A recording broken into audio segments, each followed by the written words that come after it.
No entry for the poor. When respected airline executive Julia Montgomery notices a disturbing pattern in the customer complaints, she does something unexpected. She goes undercover as an ordinary traveler on her billionaire husband's own airline, armed with hidden recording devices and her investigative journalist instincts. She's about to experience firsthand the shocking discrimination happening right under his nose. What begins as a simple fact-finding mission quickly turns into a high-stakes confrontation that will expose a culture of judgment where the phrase, "no entry for the poor," is more than just whispered words, it's company policy. The sleek glass doors of Kennedy International Airport slid open as Julia Montgomery adjusted her deliberately worn backpack. Her auburn hair was pulled back in a simple ponytail, not a hint of makeup on her face. A pair of old jeans, a faded gray sweater, and scuffed sneakers completed her transformation. No one would guess this woman in modest clothing was the wife of Alexander Montgomery, founder and CEO of Skyline Airways. Jules checked her phone one last time, the voice recorder app already running. 3 new emails from disgruntled customers had arrived, all forwarded from former colleagues at the Consumer Advocacy Bureau. Same pattern, she whispered, scrolling through the complaints. First-class tickets mysteriously downgraded, passengers with insufficient appearance moved to the back of the plane. As she approached the gleaming Skyline terminal with its signature blue and silver decor, Jules recalled the dinner that had set this operation in motion. "Alex, have you noticed these complaints?" she'd asked her husband, sliding a folder across their dining table. He'd barely looked up from his acquisition paperwork. "HR handles customer service, Jules. I trust my team." "Your team hasn't been on the ground floor in years," she'd replied, her journalist instinct prickling. Something's changed in the culture. But Alex had merely kissed her forehead. "If it bothers you so much, why don't you look into it? You're still the best investigative mind I know." He'd meant it as a placating comment, not an actual suggestion. But Julia Montgomery, who had once gone undercover for 6 months to expose corruption in pharmaceutical pricing, knew an assignment when she heard one. Now stepping onto the polished floor of the Skyline terminal, Jules slipped fully into character, Alexandra Jules Whitaker, her maiden name, flying first class to Chicago on a ticket purchased with cash. No frequent flyer number, no digital footprint connecting her to the Montgomery empire. A woman in her 60s struggled with her carry-on nearby. A Skyline employee walked straight past her, not pausing to offer assistance. Jules helped the woman lift her bag onto the scale. "Thank you, dear," the woman said, patting Jules's arm. "Not like the old days when they jumped to help you, is it?" "No ma'am, it's not," Jules replied, noting how the same employee was now eagerly assisting a man in an expensive suit. As she approached the check-in counter, Jules activated her small recording device. While Alexander focused on expansions and acquisitions, she had noticed something rotting at the core of his company, a creeping elitism that violated everything her husband had originally built the airline to represent. Today, she would experience it firsthand. The line for first-class check-in moved steadily forward. Jules observed quietly, her journalist's eye cataloging every detail. A well-dressed couple with designer luggage received enthusiastic smiles and offers of champagne. An elderly gentleman in a simple sweater vest was treated with barely concealed impatience. This isn't what you wanted, Jules thought, picturing Alex when he'd first launched Skyline Airways. They'd been newly married then, her career in investigative journalism taking off just as his airline began to grow beyond its humble beginnings. Dignity shouldn't be a luxury item, he'd told investors. Every passenger deserves respect, regardless of the price of their ticket. Now, as Skyline stock soared and Alex spent more time in boardrooms than terminals, something fundamental had changed. "Miss Whitaker." Jules looked up. The airline representative, Melissa, according to her name tag, waited with an impatient expression. "Yes, sorry," Jules said, stepping forward with her ID and ticket. She deliberately fumbled with her worn wallet, playing the part of someone unaccustomed to first-class travel. Melissa took Jules's documentation with perfectly manicured fingers, her expression shifting subtly as she assessed Jules's appearance. The slight downturn at the corners of her mouth spoke volumes. "You're in first class." Her tone carried thinly veiled skepticism. "Yes," Jules replied simply, adding a touch of nervousness. "It's my first time." Melissa turned to her colleague, a woman with a supervisor pin on her blazer. Their whispered conversation was just low enough that Jules couldn't catch the words, but their glances told the story. This was exactly what Jules had been waiting for. The night before, Alex had caught her studying the airline seating charts. "Working late?" he'd asked, loosening his tie after another 14-hour day. Jules had quickly switched screens. "Just some research." He'd massaged her shoulders. "I missed the days when we'd both stay up building our dreams." For a moment, Jules had considered telling him everything, the complaints, the patterns, her suspicions. But the exhaustion in his eyes stopped her. Alex needed evidence, not theories. Now, as the supervisor approached with a practiced smile, Jules activated the secondary recording device in her jacket pocket. "Miss Whitaker, I'm Linda Peterson, customer service supervisor," the woman said smoothly. "I'm afraid there's been a slight issue with your booking." Jules tilted her head, the perfect picture of confusion. "What kind of issue?" "I confirmed everything yesterday. It appears there was an overbooking in first class. We'll need to reassign you to economy. It's our standard procedure to reassign based on loyalty status, and since you don't appear to be a frequent flyer with us." "But I paid for first class," Jules protested. Linda's smile tightened. "Yes, and you'll receive a partial refund for the difference. Perhaps next time." Behind Linda, Jules caught Melissa whispering to another colleague, "No entry for the poor. They should stick to budget airlines." The colleague suppressed the laugh, unaware that they had just provided exactly the evidence Jules needed. The real investigation had begun. "I'd like to speak with another representative, please," Jules said calmly, maintaining her character while mentally documenting every detail. Linda's posture stiffened, her controlled exhale betraying her irritation with a difficult customer. "Miss Whitaker, I assure you there's no one else who can help you. This is standard procedure when we need to reassign seats." Linda's professional veneer remained intact, but just barely. "Perhaps if you were a Skyline Elite member or a regular first-class passenger, we could make other arrangements." Jules noted the implicit bias, status determined not just by membership but by how you looked, by whether you belonged in premium cabins. This was exactly the pattern the complaints had outlined. "I understand," Jules said, her voice taking on a slight tremor of disappointment. "It's just that I saved up for this experience. It was supposed to be special." For a fraction of a second, something like genuine sympathy flickered across Linda's face, quickly replaced by practiced neutrality. Behind the counter, Melissa rolled her eyes at her colleague, no longer bothering to hide her contempt. As Jules accepted her economy boarding pass with reluctance, a well-dressed businessman approached the counter. His tailored suit probably cost more than most people's monthly rent, his leather luggage gleaming under the terminal lights.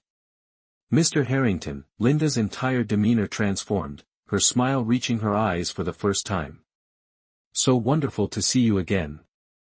We have your usual seat ready, and the crew has been notified about your champagne preference."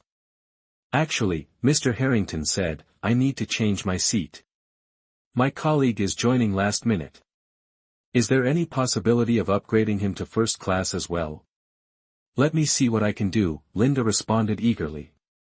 "Oh, it seems we're quite full today, but yes, I believe we can make an exception." Jules felt a surge of vindication mixed with disappointment. The seat that supposedly didn't exist had materialized instantly for the right person. Making her way toward security, Jules reflected on Alex's journey. He'd started Skyline with a genuine vision, democratizing luxury travel, treating everyone with dignity. Somewhere along the way, that vision had become corrupted. A gentle touch on her arm interrupted her thoughts. It was the older woman she'd helped earlier. "They did it to you too, didn't they?" she asked, her eyes knowing. I saw them downgrade you. Happens to me all the time. I've stopped dressing up for flights since it never seems to matter. Does this happen often? Jules asked, maintaining her cover. Oh my dear, it's become quite the pattern. My late husband and I used to fly first class everywhere in the 80s. Back then, they judged you on your ticket, not your appearance. Now, she shook her head, I've learned to bring proof, photographs of me with celebrities, references to my family foundation. Isn't that ridiculous? Having to prove I belong. As they walked together toward security, the woman introduced herself as Margaret Whitfield, a philanthropist who had been flying with Skyline since its inception. The shame of it is, Margaret continued, Skyline used to be different. That young man who started it, what was his name? Alexander Montgomery, Jules supplied carefully. Yes, that's him. He used to walk through the cabins himself, greeting everyone. Had such vision. Shame what happens when companies get too big. As Jules approached security, she noticed Caroline Winters, Skyline's chief of customer experience, being escorted through the expedited lane, the woman who had assured Alex that customer satisfaction was at an all-time high. Jules ducked her head, not wanting to be recognized. Caroline hadn't met her often enough to identify her immediately, especially in this attire, but she couldn't risk the operation being compromised too soon. Watching Caroline breeze through security without so much as a glance at the regular travelers waiting in long lines, Jules felt her resolve strengthen. This wasn't just about a few rude employees or isolated incidents. The problem was cultural and systemic, and it reached the highest levels of Skyline's management. The evidence was mounting, and Jules was just getting started. The boarding area for Flight 743 to Chicago buzzed with activity as Jules positioned herself near the gate counter. She observed the young gate agent, Trevor, whose smile fluctuated depending on who approached him. First class and Skyline Elite members may begin boarding now, Trevor announced. Jules watched as Linda, the supervisor from check-in, appeared behind the gate. She whispered something to Trevor, glancing meaningfully toward Jules before walking away. A familiar pattern unfolded during boarding. Passengers in designer clothes sailed through with warm welcomes, while those in more modest attire received cursory nods. One elegant woman had her carry-on taken by a flight attendant despite it being well within size limits. Let me help you with that, Mrs. Davidson. We want you comfortable. When Jules's economy group was called, Trevor's welcoming expression visibly cooled as she approached. Boarding pass, he asked flatly. Jules presented her ticket, the downgrade from first class prominently displayed. You'll need to check that bag, Trevor said, pointing to her backpack. We're out of overhead space in the main cabin. The boarding just started, Jules remarked. How could you be out of space already? It's company policy to ensure premium customers have priority for overhead storage, Trevor stated with practiced efficiency. Your bag will need to be checked. A passenger behind Jules, a middle-aged man in a simple polo shirt, spoke up. Excuse me, but I just saw you let several larger bags through without comment. Trevor's professional mask slipped momentarily. Sir, I'm following company protocol. If you have a complaint, you're welcome to contact customer service. As Jules reluctantly surrendered her backpack, having already transferred her recording devices to her pockets, she overheard Trevor mutter to his colleague, economy passengers think they deserve first-class treatment. The colleague glanced at Jules and replied with a smirk, they should be grateful they're on the plane at all. No entry for the poor, remember. On board, the class division was even more pronounced. First class gleamed with soft lighting and plush seats, flight attendants offering hot towels and welcome drinks. As Jules continued toward economy, the atmosphere changed dramatically, harsher lighting, cramped space, and noticeably less enthusiastic flight attendants. Taking her middle seat in row 27, Jules found herself between Margaret from earlier and a college student named Jason, who was flying home for his grandmother's birthday. We meet again, Margaret said warmly. Seems we've both been exiled to the back of the plane. I'm starting to think it's not a coincidence, Jules replied. Oh, it's certainly not. Margaret lowered her voice. I've been tracking this pattern for months. This isn't just a few rude employees. It's policy. A flight attendant named Heather approached their row, performing a cursory safety check. Excuse me, Jason called politely. My tray table seems to be broken. Heather barely glanced at it. We'll file a maintenance report after landing, she said dismissively, already moving past. As the plane taxied toward the runway, Jules received a text from her contact inside Skyline's corporate office. Found internal memo from Winters. Project appearance matters implemented last year. Training materials explicitly instruct staff to allocate service based on perceived customer value. Linked to bonus structures. Jules exhaled slowly. This wasn't a case of a few prejudiced employees. It was systematic discrimination, codified in company policy, incentivized with financial rewards. At cruising altitude, the cabin service began with the familiar forward-to-aft protocol. Through the gap between seats, Jules watched first-class passengers receive custom-plated appetizers and wine poured from actual bottles. Quite the difference from the old days, Margaret commented. Once upon a time, the primary distinction was just seat size and meal quality. Now it's like they're serving different species. When service reached their row nearly an hour later, Heather barely made eye contact as she thrust a plastic cup of soda toward Jules. Water, please, Jules requested. Heather sighed with visible irritation. I've already poured this one. I understand, but I prefer water if possible. With an exaggerated eye roll, Heather took back the unwanted soda. I'll see what I can do, she muttered, moving to the next row without returning.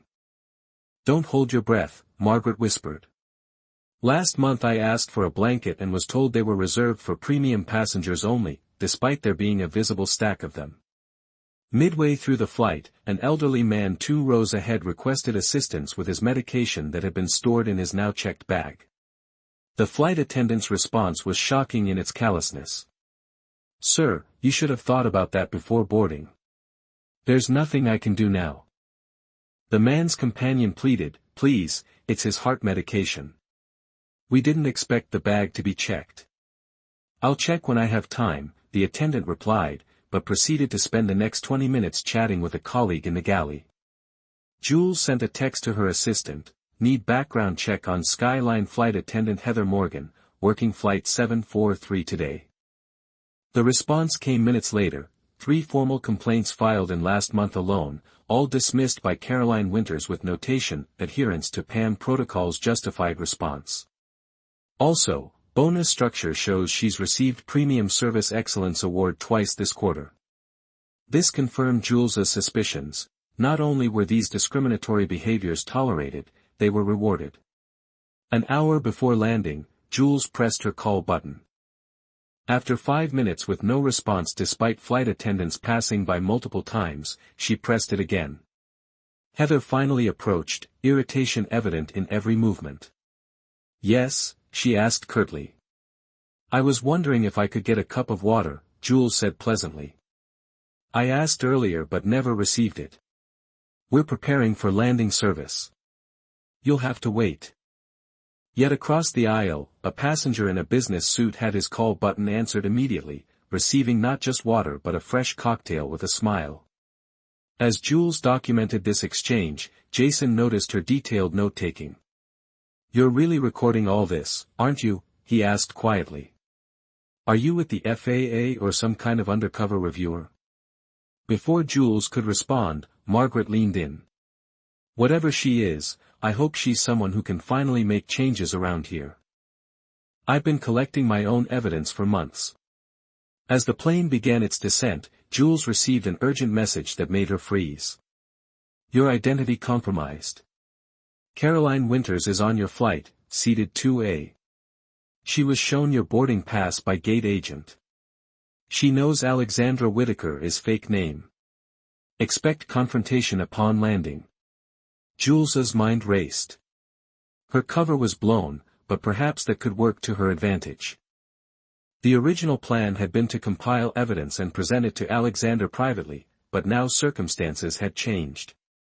The plane touched down as the captain welcomed passengers to Chicago. Jules noticed unusual activity in first class. Caroline Winters was standing despite the seatbelt sign, speaking urgently to the lead flight attendant and gesturing toward the back of the plane. "I think we're about to have some excitement," Margaret whispered. Jules took a deep breath. "It seems my timetable has been accelerated." "Whoever you are," Jason said, "we've got your back." The confrontation Jules had been preparing for was about to begin, just much sooner and much more publicly than she had planned. "Stay in your seats," Caroline Winters commanded as passengers began to stand. Security situation. A ripple of concern moved through the cabin. Jules remained seated, her expression calm despite her racing heart.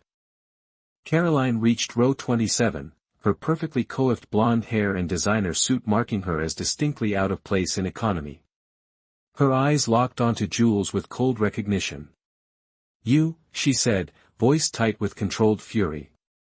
"I need you to come with me immediately." Jules looked up with deliberate innocence. "Is there a problem?"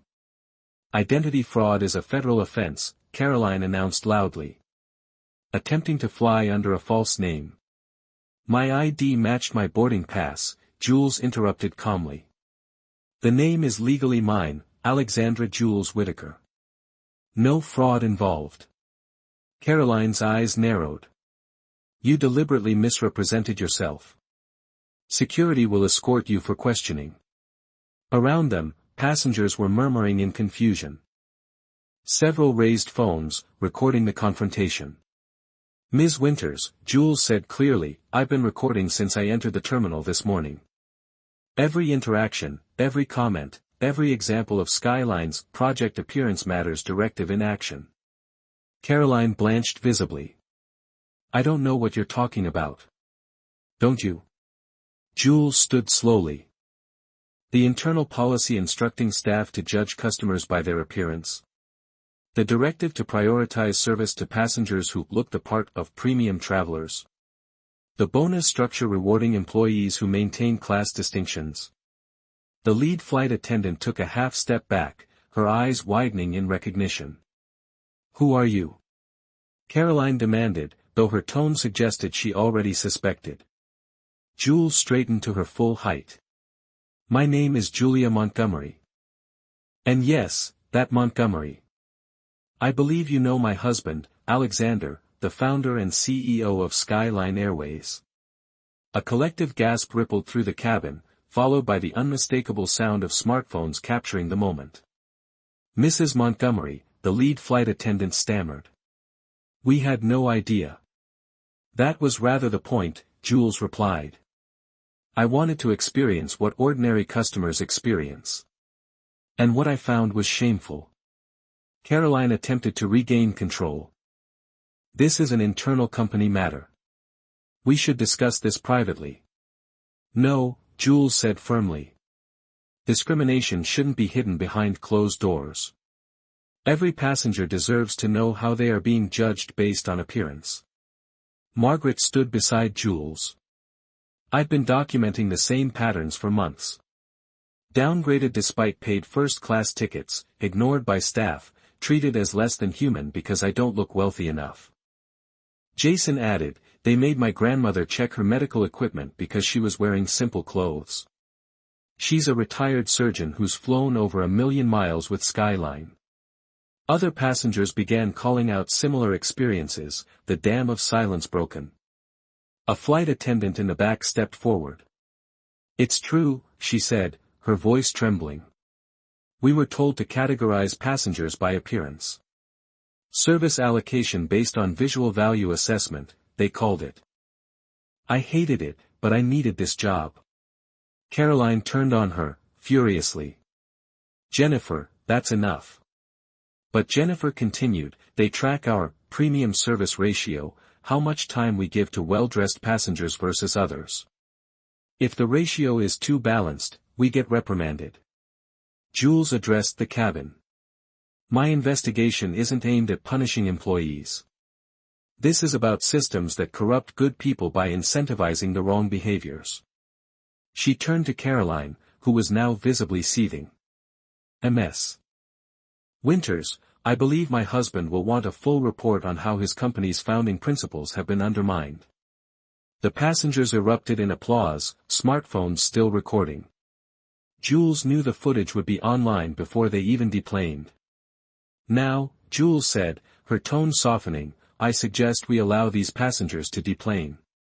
They've experienced enough skyline drama for one day. As people began gathering their belongings, many paused to shake Jules's hand or share their own stories. Margaret gave her a warm hug. You remind me of myself in my younger days, she whispered. Never afraid to stand up for what's right. Jules's phone buzzed with a text from Alexander, just saw footage from the plane. Why didn't you tell me? Coming to Chicago tonight. We have work to do. 3 weeks later, Jules stood before a packed auditorium at Skyline Airways headquarters. Alexander stood beside her, his presence both supportive and symbolic of the changes already underway. Thank you all for coming, Jules began. Today isn't about dwelling on past mistakes, but about returning to the original vision that founded this airline.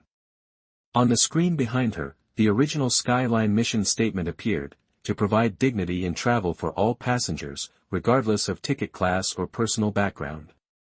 Alexander stepped forward. When I started this company, this wasn't just a marketing slogan. It was our purpose.